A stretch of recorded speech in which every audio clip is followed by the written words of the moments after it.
De forma unánime, la Comisión Pluripartidista ad hoc de la Asamblea Nacional aprobó el informe que recomienda la destitución de Guadalupe Llori como presidenta del Legislativo por supuesto incumplimiento de funciones. La resolución aprobada este miércoles 25 de mayo pasado determina que Llori incumplió los artículos 129 y 140 de la Ley Legislativa, que se refiere a los procedimientos para dar paso a pedidos de apelación a la presidencia de la Asamblea y la convocatoria a sesiones de pleno. Esa mesa legislativa fue conformada tras la denuncia que realizó el asambleísta Esteban Torres del Partido Social Cristiano, y con esta decisión la presidenta Llori tendrá un plazo de 3 días para convocar al pleno del Legislativo para tratar el documento para su resolución. Cabe recordar que para que se dé paso a la recomendación de destituir a Guadalupe Llori como presidenta de la Asamblea Nacional, se requiere de al menos 70 votos. No obstante, no perderá su calidad de asambleísta. La comisión dio un plazo de 3 días a Llori en los que debe convocar a una sesión plenaria para su tratamiento, aunque la ley legislativa le concede un periodo de hasta 5 días. Hasta el momento, la presidenta del Legislativo no se ha pronunciado respecto a esta resolución. El presidente de la República, Guillermo Lasso, reconoció este miércoles pasado que uno de los problemas que más afecta al Ecuador es la inseguridad. Sin embargo, dijo que la lucha contra ese mal no es solo responsabilidad de su gobierno. En una entrevista realizada por el periodista Rafael Cuesta, Lasso hizo un balance de su primer año de gestión en temas de economía, política y seguridad. Este último punto es que más preocupa a los ecuatorianos porque pese a los continuos anuncios de planes y estrategias del Ejecutivo, la delincuencia y los casos de sicariato en el país van en aumento.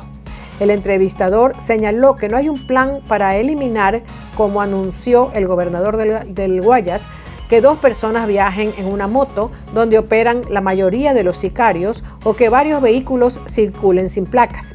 Lasso respondió que excepto por la sugerencia de poner un policía en cada escuela, los otros temas relativos al control de placas vehiculares o que 2 pasajeros viajen en una moto es una responsabilidad de los municipios. No corresponde al gobierno ni a la policía, sino a la Comisión de Tránsito del Ecuador. Probablemente tenemos que dar un paso hacia atrás porque los municipios no controlan aquellas cosas que usted plantea porque las comisiones de tránsito ahora son municipales, sostuvo Lasso. Lasso hizo una invitación a todos los alcaldes del país para que revisen el COT, Código Orgánico de Organización Territorial, Autonomía y Descentralización, y se den cuenta que también tienen responsabilidades en materia de seguridad en el control de tránsito o para que vigilen que no haya 2 personas en una moto o existan autos sin placas. La búsqueda activa de casos sospechosos de la viruela mono comenzó en Guayaquil. Son 18 brigadas de vigilancia epidemiológica las que realizan controles y van de puerta a puerta a fin de identificar posibles casos y mitigar contagios en la ciudad. El Ministerio de Salud descarta por ahora la presencia del virus en el país, pero tiene el sistema de salud en alerta para reconocer los síntomas de la enfermedad ante la eventualidad de los primeros casos. No obstante, el municipio de Guayaquil destinó 18 grupos centinelas de la Dirección de Salud, 35 clínicas móviles, 9 hospitales del día y el Hospital Bicentenario para responder a una posible llegada de la viruela a la ciudad. John Ubidia, médico a cargo de las brigadas de vigilancia municipal, indicó que existen 9 grupos recorriendo barrios del norte y otros 9 en el sur de la ciudad. El personal se encuentra recorriendo de casa en casa realizando pesquisas por si acaso existan pacientes que presenten algún síntoma de sintomatología, dijo Ubidia. El objetivo es ofrecer una respuesta temprana y brindar recomendaciones para mitigar contagios masivos. Si se detecta algún paciente con síntomas, tenemos activado en el Hospital Bicentenario una sala especial donde el paciente puede ir a hacer una cuarentena para no contagiar a sus familiares, dijo el médico de la Dirección de Salud Municipal. En caso de descubrirse casos, deberán ser notificados al Ministerio de Salud.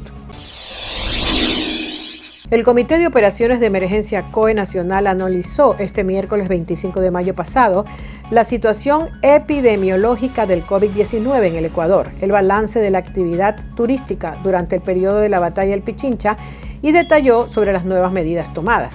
La reunión de este miércoles fue desde la sala de crisis del ECU 911 Quito y participaron Juan Zapata, presidente del COE Nacional, Jimena Garzón, ministra de Salud, Niels Olsen, ministro de Turismo.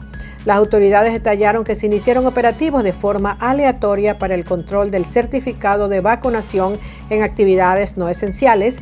De no acatar la ordenanza, la sanción caerá para el dueño del local u organizador de evento masivo, así como se recomienda seguir con la inmunización contra el coronavirus.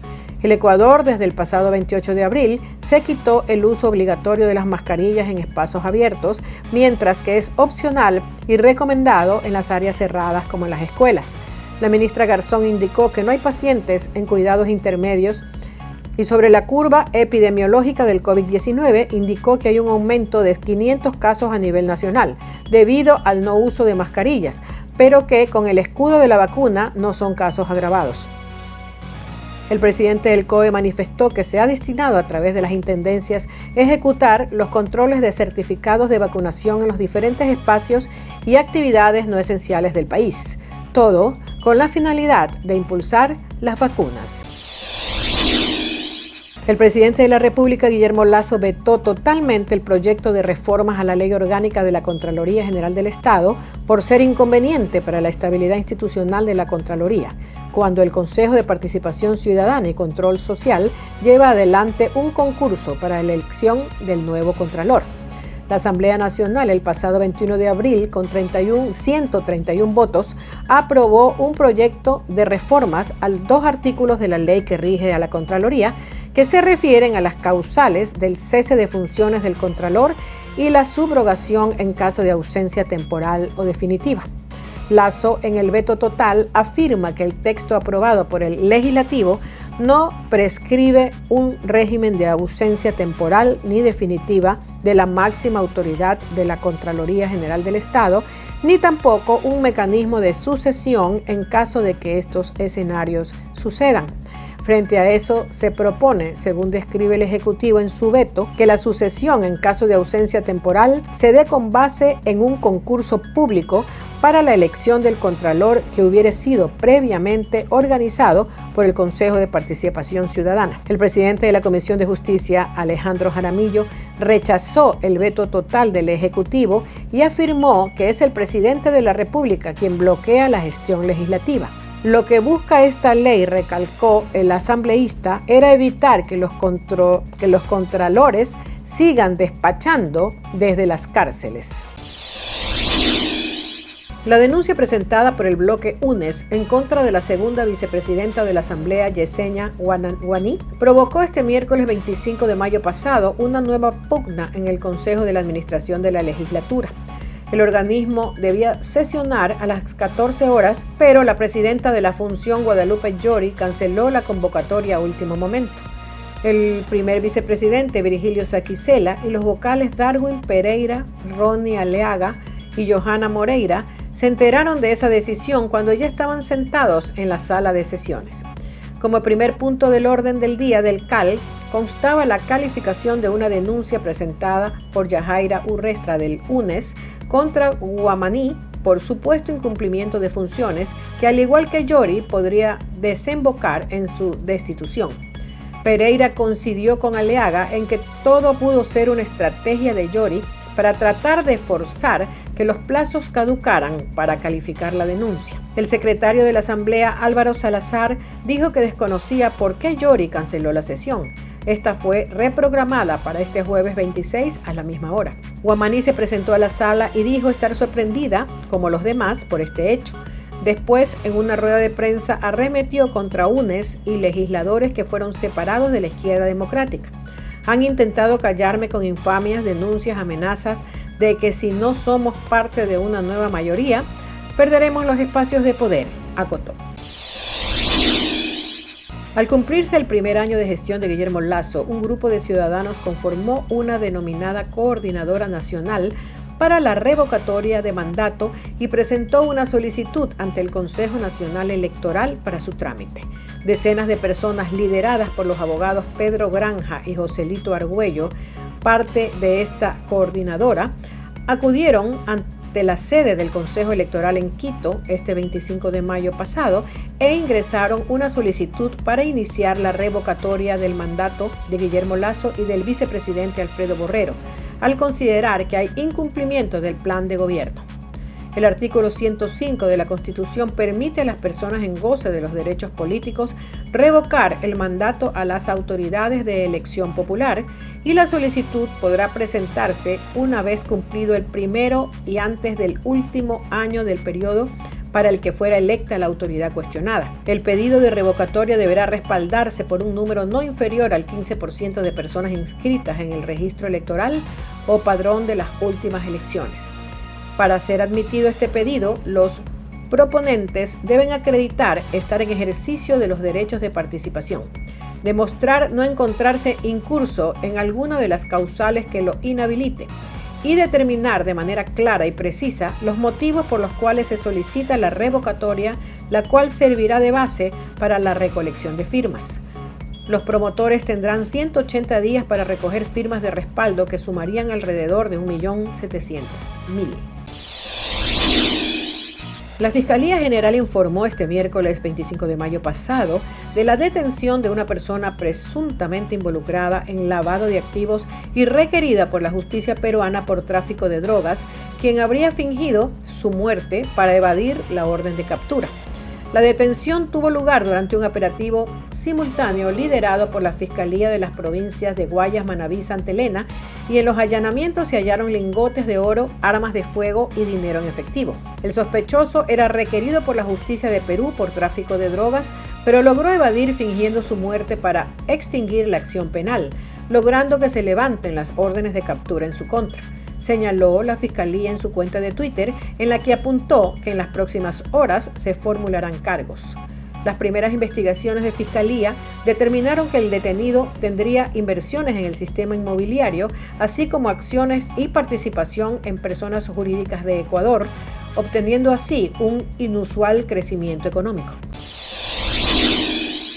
Un robo dentro de una unidad de transporte público terminó en tragedia en Guayaquil. Un militar en servicio activo que circulaba en un bus vestido de civil terminó asesinado a tiros cuando se resistió a un atraco. El hecho ocurrió la mañana de este jueves 26 de mayo. La policía identificó al hombre como Carlos Siccha Moya, de 48 años, suboficial de la Fuerza Aérea en servicio activo. La víctima viajaba sin uniforme y con implementos para una mañana deportiva cuando dos hombres sacaron sus armas y comenzaron a robar a los usuarios. El militar se opuso al robo y forcejeó con los asaltantes, por lo que le dispararon por 3 ocasiones, según las primeras versiones.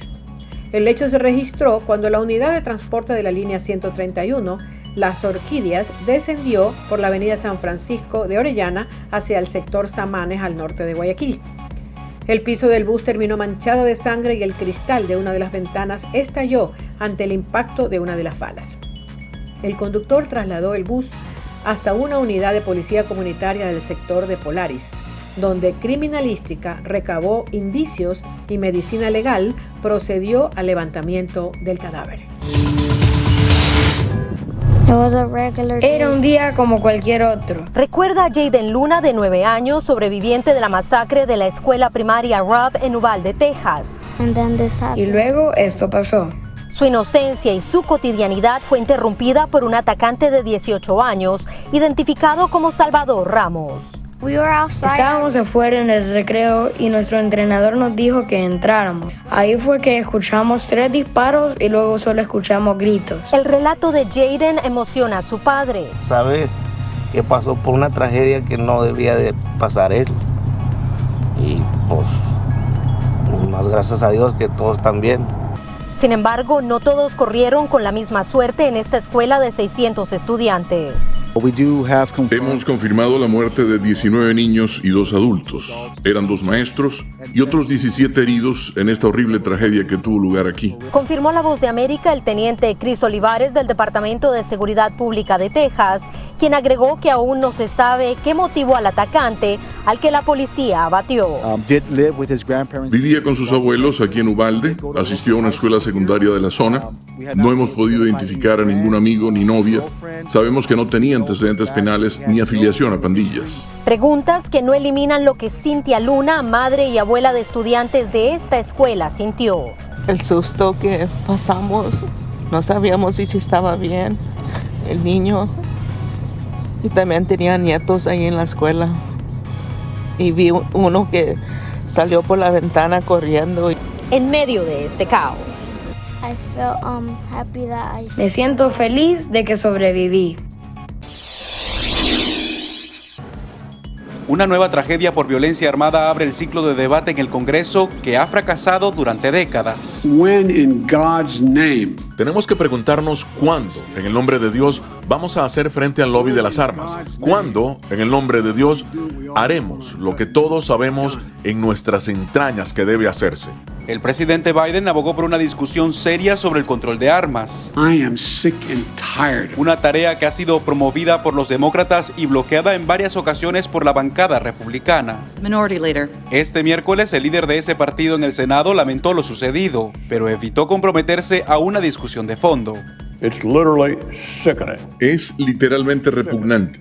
Repugnante considerar que las vidas jóvenes e inocentes fueron robadas por esta violencia sin razón y sin sentido. La epidemia de violencia por armas de fuego es distintiva de Estados Unidos. What are we doing? El senador demócrata Chris Murphy pronunció una emotiva intervención en el Pleno. This only happens in this country. Esto solo sucede en este país y en ningún otro lugar. En ningún otro lugar los niños van a la escuela pensando que podría ser fusilado ese día. En la bancada republicana, senadores como Ted Cruz consideran que la medida más efectiva para mantener a los niños seguros en las escuelas es armando a la policía en los planteles. Otros miembros del partido de oposición, como Lindsey Graham, se han mostrado a favor de una discusión, pero la misma no ocurrirá inmediatamente por falta de apoyo republicano. A veces hay que permanecer en estas causas durante mucho tiempo. No sé si podremos obtener 60 votos en el Senado, pero haré todo lo posible para intentarlo. 19 menores y 2 adultos fallecidos, además de 17 heridos en condición estable de salud, continúa siendo el parte de las autoridades frente al tiroteo registrado el pasado martes en una escuela primaria de Uvalde, Texas. El gobernador confirmó que el autor de los disparos fue un joven de 18 años sin antecedentes criminales ni registro de enfermedades mentales. Los investigadores dieron con mensajes publicados en Facebook al menos 30 minutos antes de que se registrara la masacre. La primera publicación fue, dijo, le voy a disparar a mi abuela. La segunda publicación fue, le disparé a mi abuela. La tercera publicación, tal vez menos de 15 minutos antes de llegar a la escuela, fue, voy a disparar a una escuela primaria. Los hechos causaron un enfrentamiento entre el actual gobernador republicano y su contrincante demócrata en las elecciones de noviembre, Beto O'Rourke, quien asegura que esta tragedia pudo evitarse. El fiscal general del estado, quien ha recibido el apoyo del expresidente Trump por su reelección, hizo en entrevista con Fox News un llamado a armar a los maestros. No podemos evitar que la gente mala haga cosas malas. Potencialmente podemos armar, preparar y capacitar a los maestros y otros administradores para que respondan rápidamente. Esa es mi opinión. Es la mejor respuesta. Según se ha conocido, el identificado como autor de los disparos adquirió de manera legal y en fechas distintas 2 armas largas. Se espera que esa adquisición sea discutida durante el encuentro que sostendrá al cierre de esta semana en Houston la Asociación Nacional del Rifle, entidad defensora del derecho a poseer armas en Estados Unidos, con el gobernador de Texas, Greg Abbott, el senador republicano Ted Cruz y el exmandatario Donald Trump, entre otros. El mundo se conmociona ante la masacre de 19 niños y 2 profesores en Uvalde, Texas. El Parlamento Europeo ofreció condolencias a las víctimas, mientras que desde la Plaza de San Pedro, el Papa Francisco condenó el tiroteo y dijo que estaba desconsolado. Prego per i bambini. Rezo por los niños y los adultos que fueron asesinados y por sus familias. Es hora de decir basta al tráfico indiscriminado de armas. Todos tenemos que comprometernos para que tragedias como esta no vuelvan a ocurrir. Impegniamoci tutti. Catherine Russell, directora ejecutiva de UNICEF, reclamó la falta de protección a los menores porque ahora la escuela, el único lugar seguro para un niño, se suma a los espacios donde también son atacados. Tragedia tras tragedia, tiroteo tras tiroteo, vida joven tras vida joven. ¿Cuántos niños más morirán antes de que los líderes gubernamentales actúen para mantener seguros a los niños y sus escuelas? Porque hasta que lo hagan, estos horrores continuarán.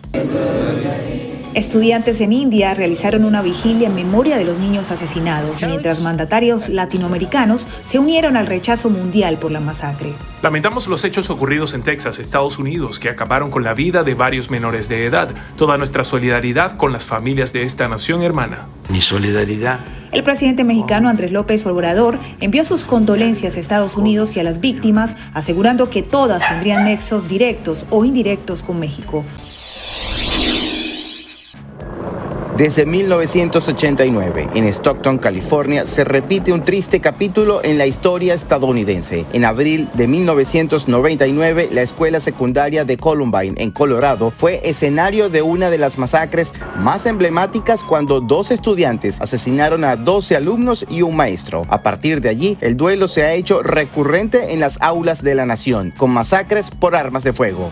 Hubo 18 niños que fueron declarados muertos en la escuela. Hubo 2 que fueron transportados a hospitales del área y declarados muertos en hospitales del área. Y hubo 6 adultos declarados muertos en la escuela. Según un estudio del Proyecto Violencia, desde 1989 se han producido 13 tiroteos en escuelas estadounidenses con 146 fallecidos. En diciembre de 2012, la escuela primaria Sandy Hook estuvo también en la mira de un tirador que acabó con la vida de 26 personas, entre infantes y adultos. Similar al caso de Uvalde, el atacante en esta escuela de Newtown, Adam Lanza, mató a su madre previamente. En 2018, la escuela secundaria Marjorie Stoneman Douglas de Parkland, hacia el sur de Florida, se convirtió en otro escenario de la violencia armada en las aulas. El asesino, en custodia y bajo juicio, Nicholas Cruz, disparó un fusil semiautomático en la escuela, matando a 17 personas entre estudiantes y alumnos. De acuerdo con los Centros para el Control y la Prevención de las Enfermedades, las armas de fuego se convirtieron en la principal causa de muerte entre niños y adolescentes en 2020.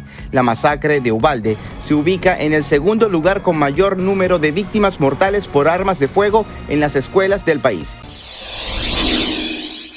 2 años después de que el afroestadounidense George Floyd muriera a manos de un policía blanco y desatara protestas a lo largo de Estados Unidos contra la brutalidad policial, el presidente Joe Biden firmó este miércoles un decreto para regular el uso de la fuerza de las agencias federales de seguridad. Entre otras cosas, la medida creará un registro nacional de agentes que han sido despedidos por mala conducta y alentará a las autoridades a restringir las maniobras de estrangulamiento que, como en el caso de Floyd, terminaron con su vida. Ya se conocen los resultados de las elecciones primarias de este martes en 5 estados: Georgia, Texas, Alabama, Arkansas y Minnesota. Una de las contiendas más representativas fue la de Georgia, donde el gobernador Brian Kemp le ganó la nominación republicana a David Perdue, a quien respaldaba el expresidente Donald Trump. La contienda también evidenció las tensiones al interior del Partido Demócrata en torno al tema migratorio. La disputa tan cerrada en el sur de Texas impidió declarar un ganador entre la candidata progresista Jessica Cisneros y su rival, el representante Henry Cuellar, quien se ha convertido en un fuerte crítico de la política migratoria del presidente Biden. En medio de la incertidumbre que reinó durante semanas en torno a la vigencia de la medida sanitaria conocida como el Título 42, empezaron a llegar a la frontera en Yuma, Arizona, cada vez más personas, la mayoría de ellos cubanos, haitianos y suramericanos. Bueno, le diré que se pasó mucho trabajo, fuimos asaltados, quedaron celulares, dinero, imagínense. Un juez federal de Luisiana mantuvo vigente el Título 42, la política que el gobierno federal planeaba terminar el pasado 23 de mayo, y los migrantes continúan llegando por los espacios que no se terminaron de construir del muro fronterizo. La mayoría planea pedir asilo. Tengo conocimiento que ya iban a cerrar la frontera, que ya no iba más inmigrantes. Luego de ser procesados por la patrulla fronteriza, los migrantes se dirigen a un centro de ayuda en Somerton, que asiste a los solicitantes de asilo. Allí les toman la prueba de COVID y los comunican con sus familias. En este lugar no se dan abasto y buscan más voluntarios. Aquí salen para el aeropuerto nosotros normalmente y también pueden parar a la estación de autobuses en Phoenix o en centros de refugio que nosotros contactamos.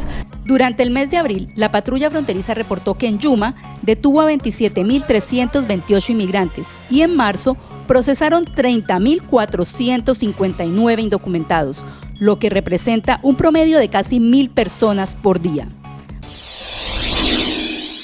Los especialistas dicen que el verano del 2022 podría ser el mejor para los adolescentes en edad de trabajar en Estados Unidos.